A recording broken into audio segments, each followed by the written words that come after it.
Oke, baik. Assalamualaikum warahmatullahi wabarakatuh. Izin memperkenalkan diri, nama saya Rian Rahmadan dengan NPM 2478293. Oke, pada kesempatan kali ini saya akan mengerjakan tugas hands-on, yang dimana di sini saya akan praktikum kuis ya, data analisis TI ya. Oke, langsung saja di sini kita menjalankan dengan Google Colab ya. Oke, jadi kita jelaskan sedikit lebih dahulu. Jadi di dataset ini berisi tentang informasi rumah-rumah di kota ya. Jadi di dalamnya terdapat 82 kolom yang menjelaskan berbagai karakteristik rumah, mulai dari luas tanah, tipe bangunan, kondisi interior, hingga harga rumah jual atau sale price ya. Jadi tujuannya dari analisis ini adalah melakukan data cleaning dan analisis statistik ya, deskriptif untuk memahami karakteristik data sebelum tahap modeling seperti prediksi harga rumah. Oke, oke, bisa kita cek juga di sini ya di panduannya. Yang pertama itu kita akan melakukan tahapan data cleaning dan statistik deskriptif ya.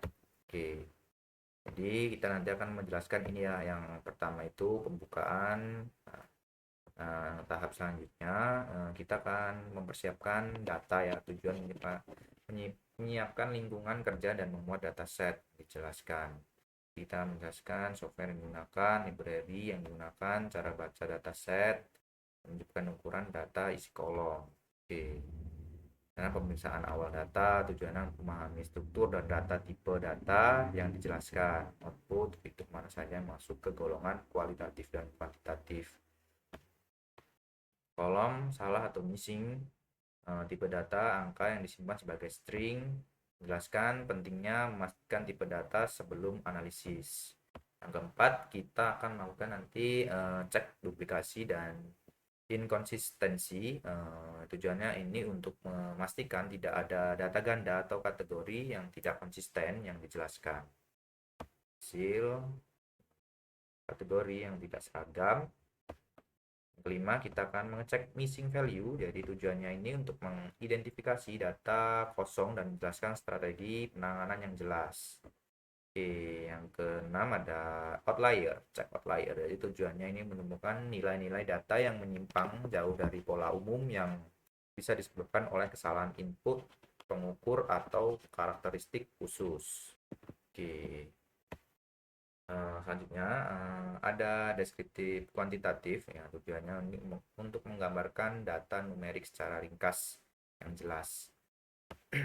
Kan untuk statistik deskriptif kualitatif tujuannya untuk distribusi kategori yang dijelaskan. Oke, langsung saja mungkin kita lanjut langsung ke Google Colab yang telah saya buat di praktikum kemarin ya. Oke, di sini juga sudah muncul output-outputnya ya. Oke, di sini saya akan menjelaskan dari yang pertama terlebih dahulu. Oke, dari import library yang diperlakukan.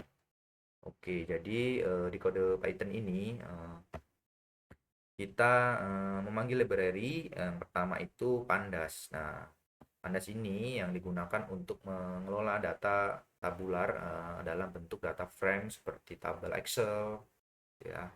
Oke, selanjutnya di sini ada import NumPy ya.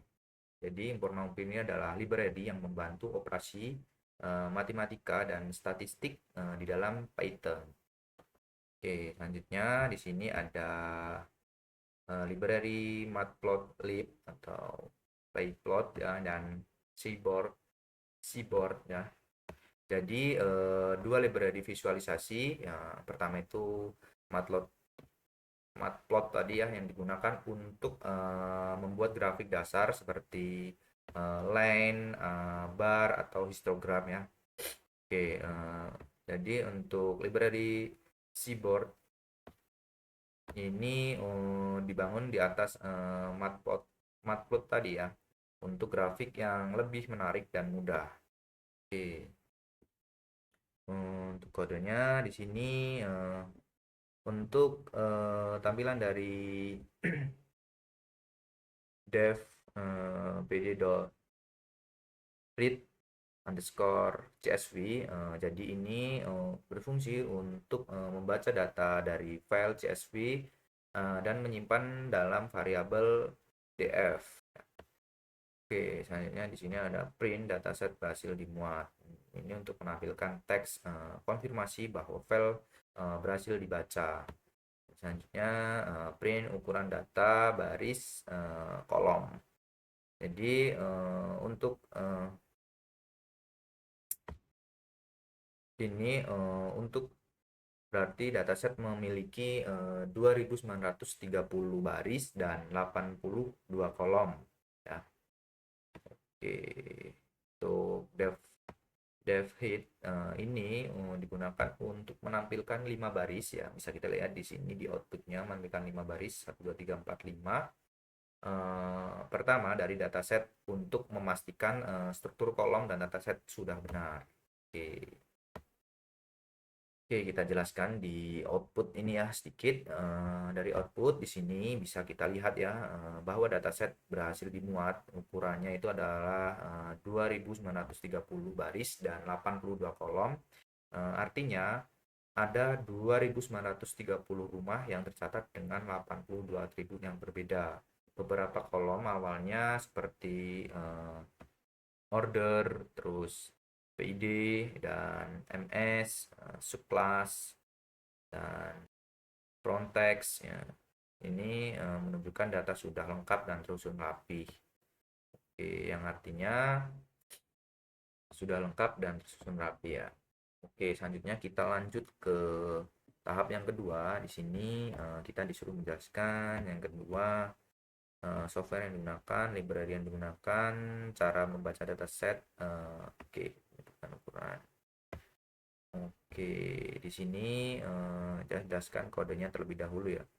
Untuk devinfo ini untuk menampilkan ringkasan struktur data, jumlah entry baris dan nama kolom, jumlah non null ya, yang tidak kosong, dan tipe data seperti integer, seperti int atau integer 64 dan float 64 dan objek ya.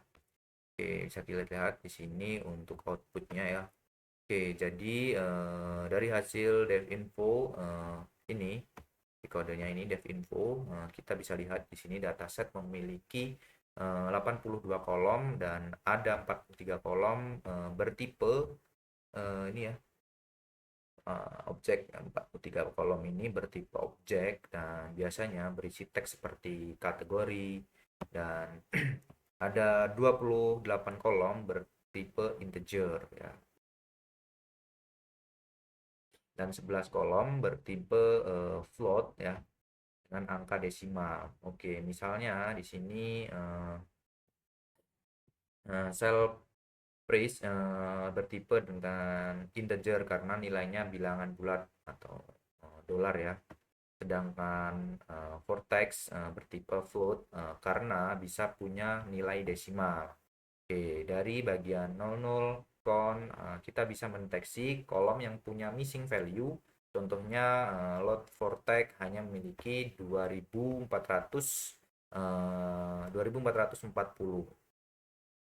nilai dari total 2930 baris. Berarti ada 490 baris yang kosong. Jadi pemeriksaan ini penting agar kita tidak salah proses data numerik atau kategorikal nantinya. Oke. Selanjutnya di sini untuk tahap yang ketiga cek duplikasi atau inkonsistensi ya. Oke, sini sudah keluar juga untuk outputnya ya. Oke. Oke, yang pertama di sini saya akan menjelaskan tentang kodenya. Di sini ada dev duplikat ya. Jadi ini untuk mengecek apakah ada baris yang identik dengan baris lain dan sum ini ya. Ini untuk menghitung jumlah baris yang duplikat dan ada fungsi di sini dev select tipe include ya, include Ini untuk memilih semua kolom bertipe teks. Nah, selanjutnya ada Dropna. Ini untuk menghapus nilai kosong agar tidak mengganggu pengecekannya. Dan selanjutnya ada Nunikio. Nah, ini untuk mengambil daftar nilai unik pada kolom tersebut. Nah, selanjutnya ada juga di sini, sebentar, mixed case. Nah, ini untuk membandingkan versi huruf kecil dari setiap nilai untuk mendeteksi inkonsistensi kapital ya, kapitalisasi, misalnya PEV dan PIV ya, untuk mendeteksi itu ya. Oke, di sini untuk outputnya saya akan menjelaskan sedikit. Jadi untuk hasil menunjukkan bahwa tidak ada data duplikat yang terdeteksi. Nah, ini bagus karena berarti setiap baris memakai rumah yang berbeda. Namun pada kolom tertentu seperti yang bisa kita lihat di sini, street dan neighborhood ditemukan variasi kapitalisasi ya huruf. Misalnya di sini ada PF ini ya, PF.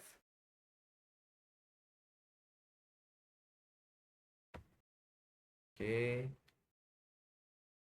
dan sebagian. Jadi hal seperti ini perlu distandarkan dengan string lower ya, agar Python tidak menganggap keduanya sebagai kategori yang berbeda. Oke, selanjutnya di sini kita ke tahap 4 ya. Oke, di sini kita masuk ke missing value. Oke, di sini saya akan menjelaskan sedikit kodenya.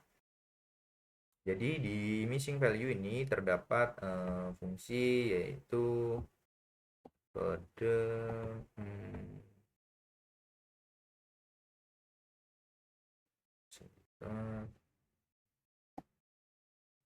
dev isna. Jadi ini untuk mengecek apakah tiap sel kosong, misal none sama dengan not number.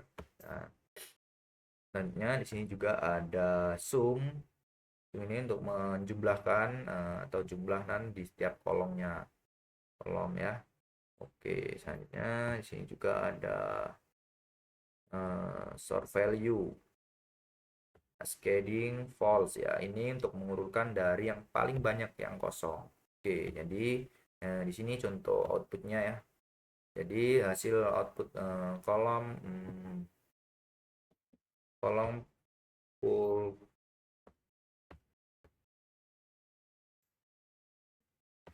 di sini memiliki 2917 ya missing value dari total 2930, dan artinya hanya ada 13 rumah yang punya kolam renang. Dan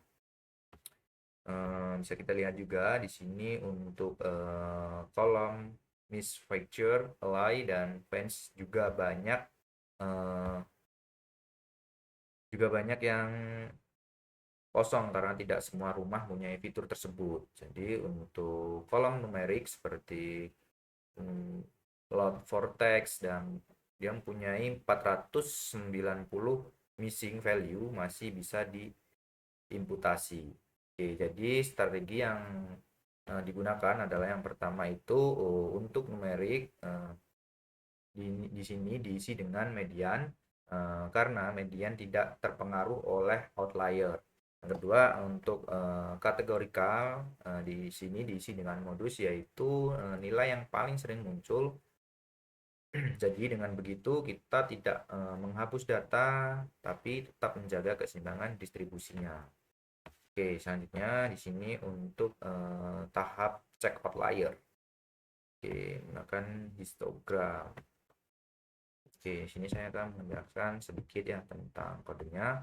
Oke, di sini ada num calls, ini untuk menentukan kolom numerik yang akan diperiksa. Ya, di sini juga ada SNS hisplot ya, Ini untuk membuat histogram dengan garis kepadatan KDE ya. Selanjutnya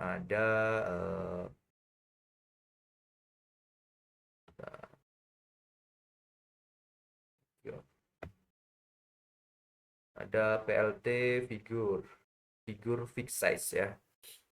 Jadi di sini untuk mengatur ukuran grafik agar profesional. Oke, di sini contoh outputnya ya.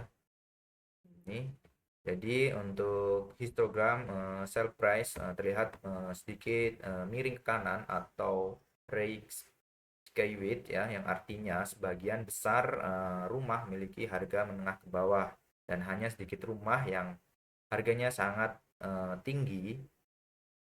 Dan untuk load area menunjukkan beberapa rumah dengan luas tanah yang jauh lebih besar dibanding rumah lain. Ini indikasi outlier.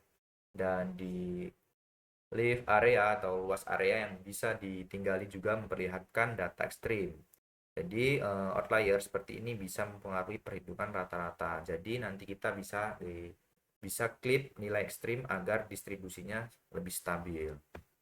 Oke, selanjutnya di sini untuk tahap yang keenam untuk statistik deskriptif kuantitatif ya. Oke, di sini kita jelaskan sedikit tentang kode Python-nya.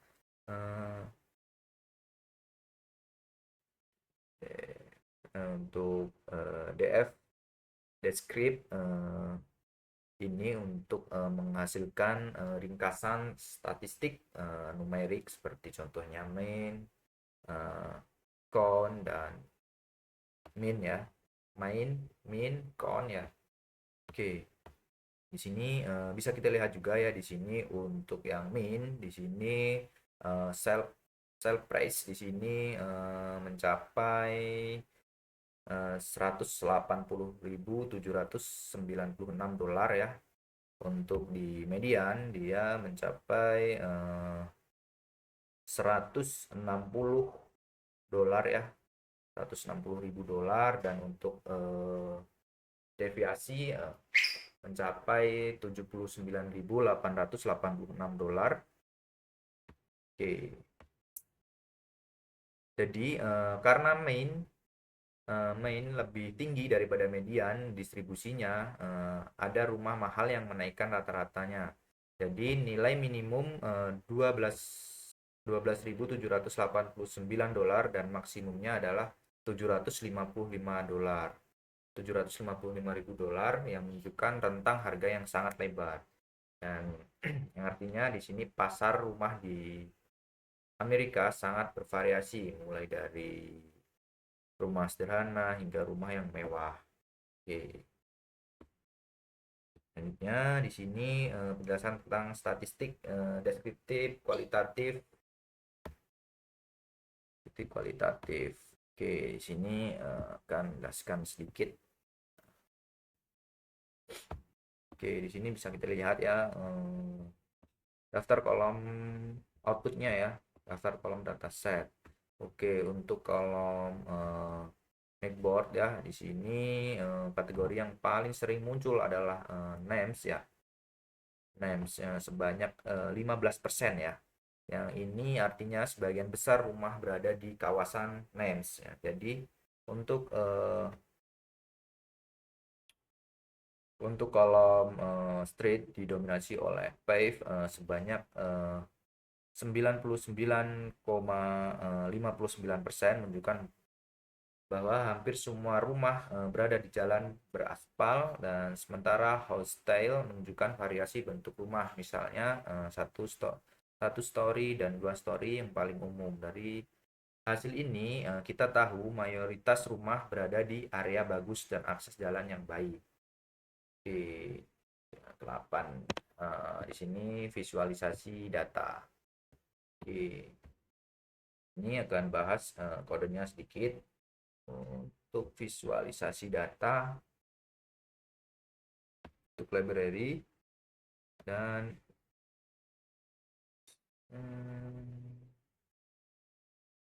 untuk slide tips ini untuk memilih otomatis kolom numerik dan kategorikal, dan eh,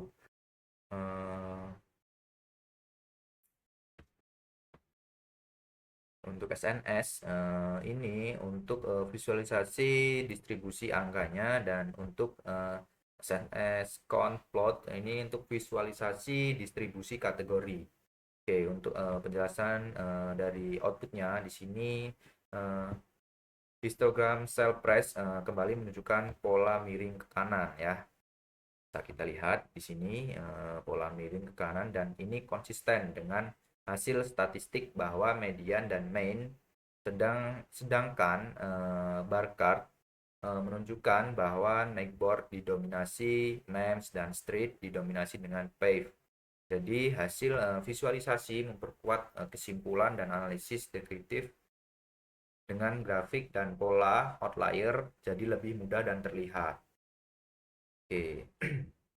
Oke, jadi dari seluruh tahapan tadi bisa kita simpulkan bahwa yang pertama itu dataset memiliki 2.930 baris dan 82 kolom tanpa data duplikat. Yang kedua, ada beberapa kolom dengan missing value dan sudah diisi dengan menggunakan median atau modulus. Yang ketiga, untuk outlier ditemukan pada beberapa kolom seperti sale price dan lot area. Yang keempat, rata-rata harga rumah sekitar 180.000 dolar, menunjukkan variasi yang cukup besar antara kawasan. Untuk kategori neighbor, yang paling sering muncul adalah names dan street didominasi oleh pave. Setelah data dibersihkan dan dianalisis secara deskriptif, dataset siap digunakan untuk analisis selanjutnya seperti prediksi harga rumah menggunakan regresi dan atau machine learning. Oke, terima kasih. Mungkin itu saja penjelasan dari saya mengenai praktikum kuis kali ini. Saya akhiri. Apabila saya ada kesalahan, saya mohon maaf. Saya akhiri. Assalamualaikum warahmatullahi wabarakatuh.